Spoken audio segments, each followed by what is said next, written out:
Nah kalau kayak gini mau diteruskan dan orang kayak gini kemudian mau dijadikan calon pemimpin gitu ya, kan negeri ini terancam sekali gitu. Negeri ini terancam menjadi negara yang bisa menghadirkan satu koruptor besar di dunia yang kemudian aman dari penindakan, aman dari proses hukum. Indonesia sejak dulu kala tetap dipuja-puja bangsa. Kan komisi pencurhatan korupsi. Itu kan beda lagi gitu. Lah kok sekarang malah KPK curhat gitu. Kasus hukum kok diselesaikan dengan curhat, lah gimana ceritanya ini? Dan lagian gitu ya, KPK ini kan lembaga penegak hukum. Ngapain kemudian berpikir soal dampak politiknya? Ini kan KPK kan lembaga hukum gitu ya, lembaga penegak hukum. Tapi kok bertindak seperti partai politik gitu, yang mempertimbangkan aspek-aspek politik ketika tindakan itu dilakukan. Ya sekalian aja KPK jadi partai politik gitu, besok daftar ke KPU tuh, bikin caleg. Ya mestinya proses penegakan hukum di Indonesia itu ya nggak peduli dengan apa namanya dampak politik kepada orang yang ditindak atau kepada partai-partai tertentu gitu. Kalau memang mau ada kasus hukum, kalau memang mau ditindak ya tindak aja gitu. Ngapain ragu-ragu sampai kemudian curhat ke Mahfud MD? Itu kan jadi sama kayak apa ya, lembaga hukum tapi mikirin, lembaga penegak hukum tapi mikirin soal dampak politik. Kan nggak nyambung gitu. Apalagi kemudian terlihat takut-takut atau ragu-ragu. Kalau KPK sudah ragu-ragu, takut-takut kayak gini, ya ngapain masih jadi KPK? Ubah nama aja atau sekalian bubar gitu. Karena ini ibarat pebalap yang udah takut dengan bisingnya knalpot. Sudah takut masuk sirkuit gitu. Ya ngapain masih jadi pembalap gitu, pensiun lah.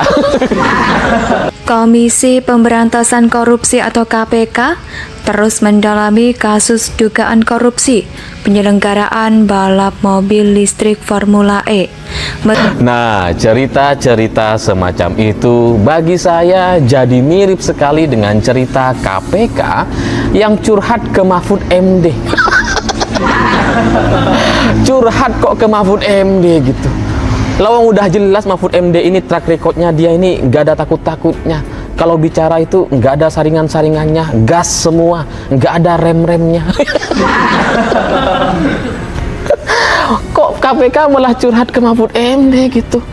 Akhirnya kan kebongkar rahasianya selama ini bahwa ternyata selama ini KPK itu galau ketika menangani kasus Formula E. Karena ketika Anies dipanggil, ketika proses ini dilaksanakan gitu ya secara hukum, ternyata KPK merasa ditekan. KPK ini galau katanya. Karena selama proses kasus hukum Formula E, ini banyak orang mengait-ngaitkannya dengan politik gitu. Mengait-ngaitkan dengan jegal-menjegal gitu. Karena Anies sekarang sudah menjadi calon presiden. Lah aneh gitu kan. KPK ini kan Komisi Pemberantasan Korupsi, kalau nggak salah gitu ya. Atau Britney Spears atau Jessie J gitu ya, atau Justin Bieber gitu ya. Terus kemudian bikin konser UMKM habis 100 miliar misalkan. Nanti masyarakat bisa masuk secara gratis atau tiketnya dikasih gratis, dibeli sama partai misalkan gitu ya. Terus nggak ada keuntungannya dari event ini. Tapi proses pembayarannya, uangnya itu menggunakan hutang dari bank daerah misalkan. Jadi Gubernur Jawa Timur ngutang dulu ke bank daerah untuk bayar apa namanya bayarannya Bruno Mars atau siapapun pemusik internasional gitu ya. Terus nanti APBD harus disahkan sesuai dengan ketentuannya gitu. Kalau memang sudah bayar 100 miliar, maka APBD harus 100 miliar tuh. Karena kalau cuma APBD-nya disahkan 50 miliar, nggak sesuai. Nanti Pemprov nggak bisa bayar utang.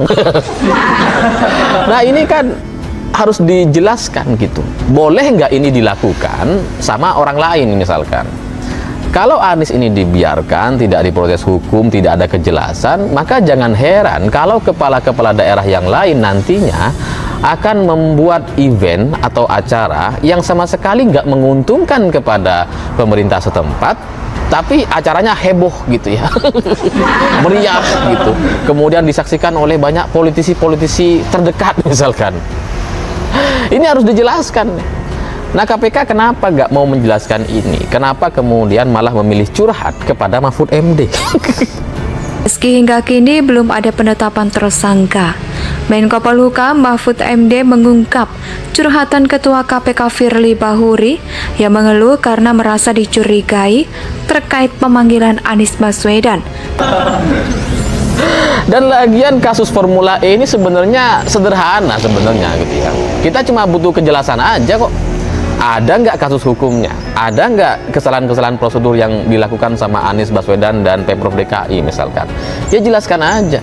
Karena salah satu yang sudah mencuat ke publik, yang ini sudah diketahui oleh banyak orang, kasus Formula E ini soal transparansi aja sebenarnya gitu. Ketika pembayaran fee Formula E gitu ya, yang sebesar 180 miliar rupiah, itu kan waktu itu pembayarannya sebelum APBD-nya disahkan atau cair. Nah, Anies sudah melakukan langkah lebih dulu dengan cara hutang kepada Bank DKI. Jadi dia utang kepada Bank DKI 180 miliar, kemudian uang ini dibayarkan untuk komitmen Formula E, padahal APBD belum disahkan. Nah, ini bagi banyak orang, bagi saya pribadi, ini kesalahan prosedur gitu. Ini kesewenang-wenangan. Karena akhirnya APBD itu harus disahkan sesuai dengan keinginan Anies. Kan ini nggak boleh dilakukan mestinya gitu ya. Ya tapi KPK kan lebih tahu soal ini. Nah, ini perlu dijelaskan, boleh nggak tindakan-tindakan seperti ini dilakukan? Atau malah sebenarnya ini boleh-boleh saja. Kalau ini dibolehkan, ya maka jangan heran kalau ke depan kepala-kepala daerah yang lain itu melakukan tindakan yang sama gitu. Misalkan tiba-tiba Gubernur Jawa Timur ngundang Bruno Mars. Tapi kan tetap aja akhirnya dilaksanakan, ditangkap, dan kemudian dipenjara. Nah, kenapa Anies kemudian menjadi pengecualian?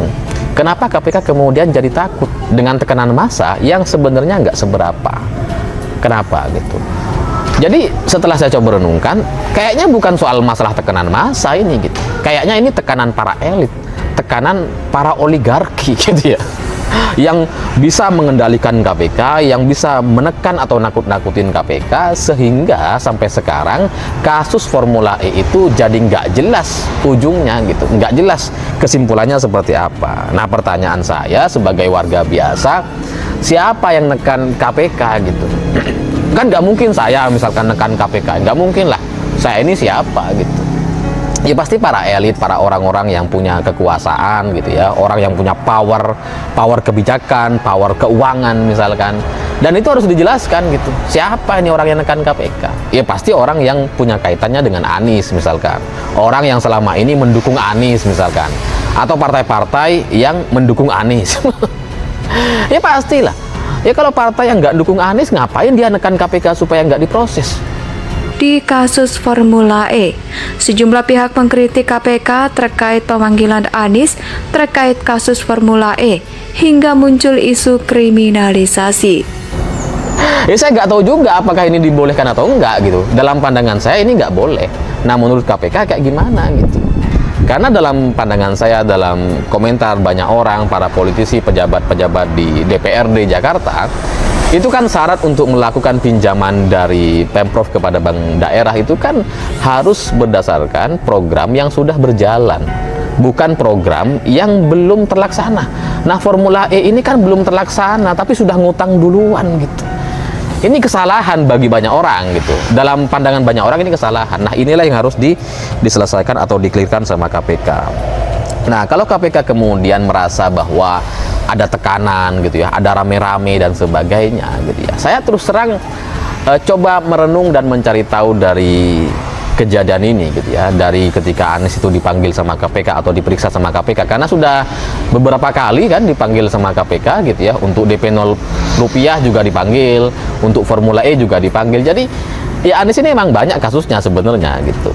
Jadi dari sini saya kemudian merenung gitu, ketika Anies itu dipanggil, sebenarnya yang rame itu siapa sih? Kalau masyarakat rame kayaknya kok enggak gitu ya. Bahwa ada demonstrasi iya, tapi dikit banget gitu. Dan itu biasa aja. Oh, dulu politisi yang lain juga, Anas Urbaningrum juga ada tuh yang rame-rame, ada juga yang demo-demo gitu ya. Atau oligarki yang mana gitu, yang menekan KPK? Karena kebetulan yang saya sebutkan tadi semuanya dukung Anies. Baik yang oligarki koruptor BTS dan oligarki koruptor uang lingkungan, sama-sama tuh. Sama-sama 1 triliun juga yang ditemukan gitu ya. Jadi KPK harus menjelaskan aja gitu, karena ini sudah menjadi pemberitaan dan konsumsi publik, ya jelaskan aja siapa yang menekan dan kemudian bikin rame-rame itu gitu. Kalau ini nggak dijelaskan, ya kasihan negeri ini gitu.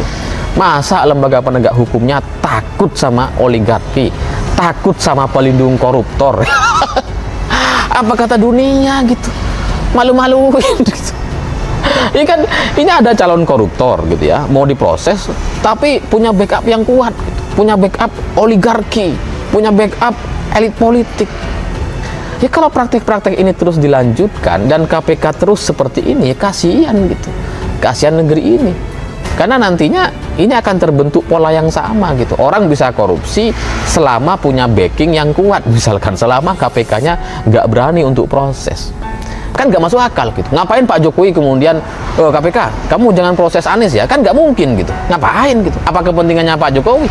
Kan nggak ada gitu. Jadi orang yang bisa menekan KPK dari tingkat elit atau partai politik pasti ya partai yang mendukung Anies gitu, bukan partai yang nggak ngedukung. Nah pertanyaannya ini perlu dijelaskan lagi, dikelirkan aja gitu, siapa yang bikin rame-rame itu.